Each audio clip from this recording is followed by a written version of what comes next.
Hello, good afternoon. This is your third week in your summer course. This week we have our first paper due, the final draft. You also will be thinking about your next paper, and there'll be a video talking a little more about that paper. Since it's a little different, I also have some examples for you. You also have this week, there are some videos marked in your folder, Must See. These are videos that explain a little bit, or illustrate is a better term, the concepts of logos, ethos, pathos, and logos. Now, ethos, pathos, and logos are different rhetorical forms. These are different ways of appealing to an audience. Ethos, which comes from, in which we get the word ethics, is an appeal based on personality of the person talking. In other words, you believe them because they're trustworthy, or they're have some importance, or an expert in the field. For example, if you were listening to Bill Gates talk about computer technology or computer programming, he's kind of an expert in the field. He has established his expertise and his knowledge. On the other hand, if Bill Gates was talking about how to apply makeup, you might think he might not know so much about that subject. And maybe, in fact, whatever he said would be totally bogus. So, ethos has a lot to do with personalities. In your videos, your video that involves Dr. Phil is an example of ethos. We believe Dr. Phil because he's Dr. Phil and he says so. He isn't really a doctor, he doesn't really have any evidence, but he presents himself as an expert. Now, logos, in which we get the word logic, is based on reason and understanding of reason. So think of it kind of since Star Trek's coming out this week, think of ethos as Captain Kirk, being in charge, being the go-to guy, whereas logos would be more Mr. Spock, the logical, reasoning Vulcan. So in your videos, your must-see videos on texting while driving, there's one by Car and Driver magazine, which compares the rate of stopping and reflexes while texting and driving versus drinking and driving. And it's done in a scientific fashion and has a logical, reasoned conclusion. Your third type of rhetorical device for persuading an audience is pathos. And that's where we get the word pathetic, empathetic, sympathetic. So pathos is an appeal to emotions. Pathos is something like that Humane Society commercial with Sarah McLachlan singing, where you just want to adopt the one-eyed cat and the dog with, half an ear and all that kind of stuff. It's very sympathetic. Your emotions are appealed to.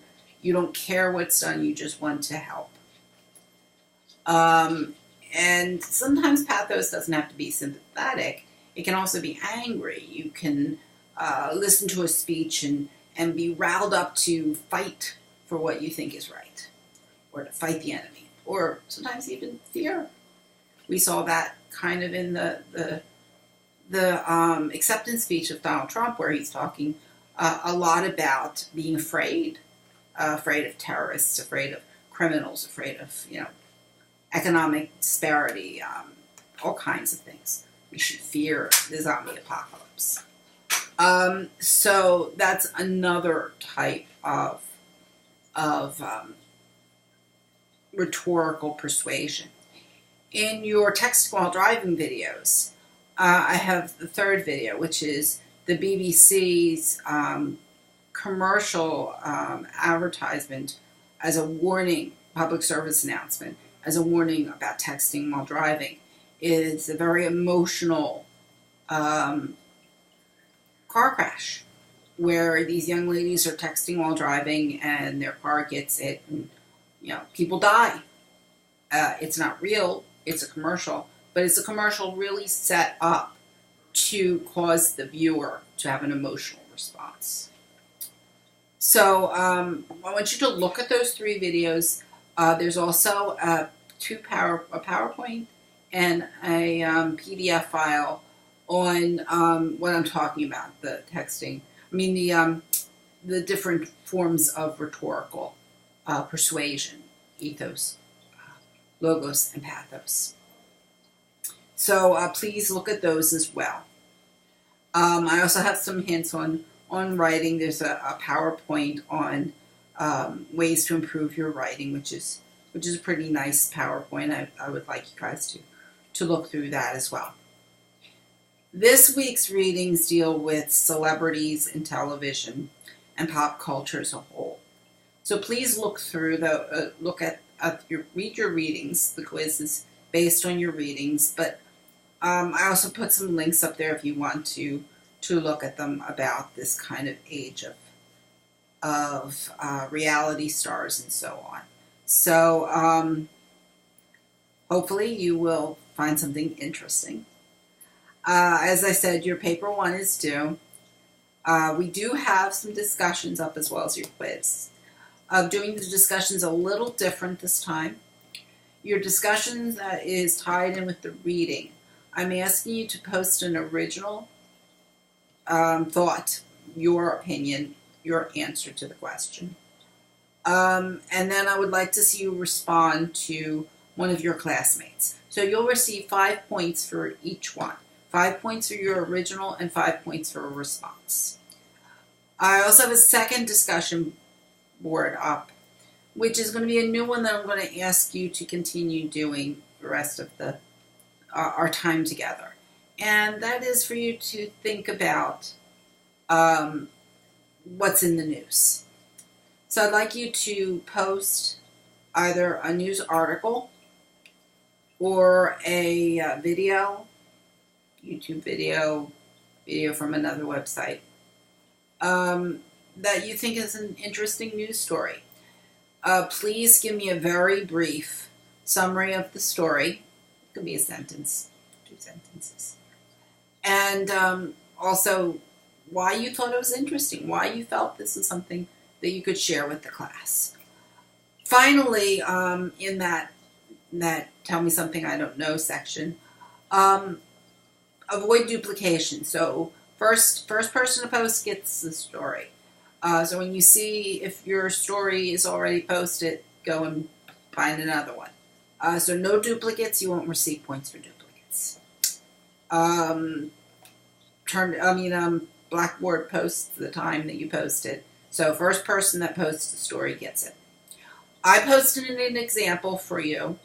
My story is about a young woman who happens to have the same disability I do, who is basically saying she's tired of living and is in pain and has decided to end her life. And I thought this was an interesting story because the media is presenting it as a very empathetic story, that you should give money to this young girl to help her have her prom before she decides to kill herself. And the media is presenting it as a kind of a positive outcome. Because this young woman is disabled, her life isn't as valuable. That it's okay for her to kill herself. And I find this very troubling. We spend a great deal of time. There's a wonderful website which you guys will see at one point this semester called It Gets Better, in which it's asking people, celebrities, politicians, athletes, average people, to post notes and videos to LGBT teens, telling them not to give up, that life gets better. We're encouraging them to continue living, and yet the media is presenting this story of this young woman with muscular dystrophy as someone who is making the right choice by killing herself. I find this troubling on many fronts. One, it sends a horrible message about the worth of someone who has a disability. And two, it's an easy way out for the medical community. This woman, this young lady's claiming part of the reason she wants to kill herself is extreme pain. Well, that's a big problem in America because we have the ability to control pain. We have a great deal of different types of pain medications, pain treatments. The problem is we have become so obsessed with the opiate epidemic and the abuse of these drugs that many people are afraid to use them for good. And I just wonder if a doctor were to truly treat this young woman's pain in a responsible and effective manner, if that would help her.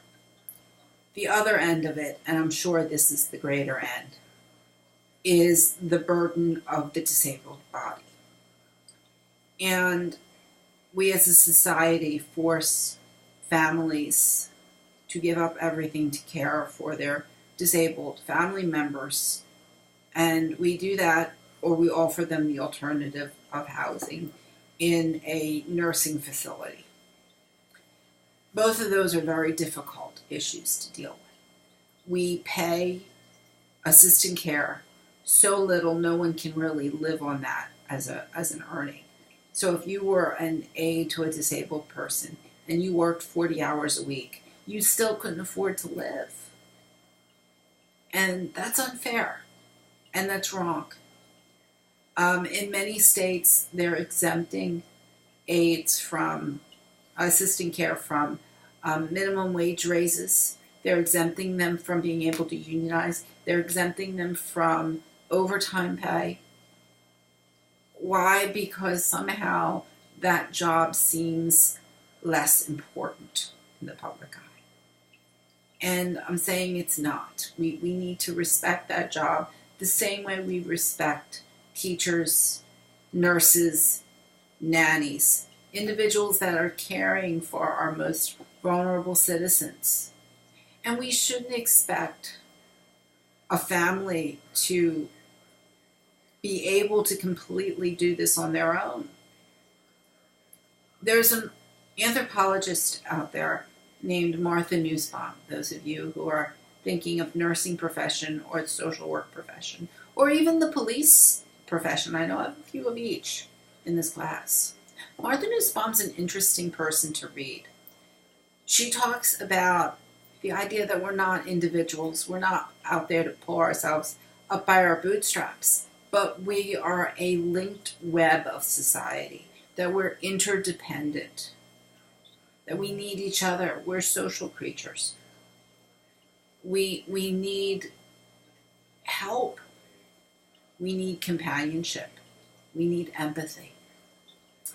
And I just wonder if this young woman, instead of asking for money so that she can have a false prom before she decides she's no longer worth living, if it would be so much easier for her to continue going on if she had that empathy, that community, that interdependence.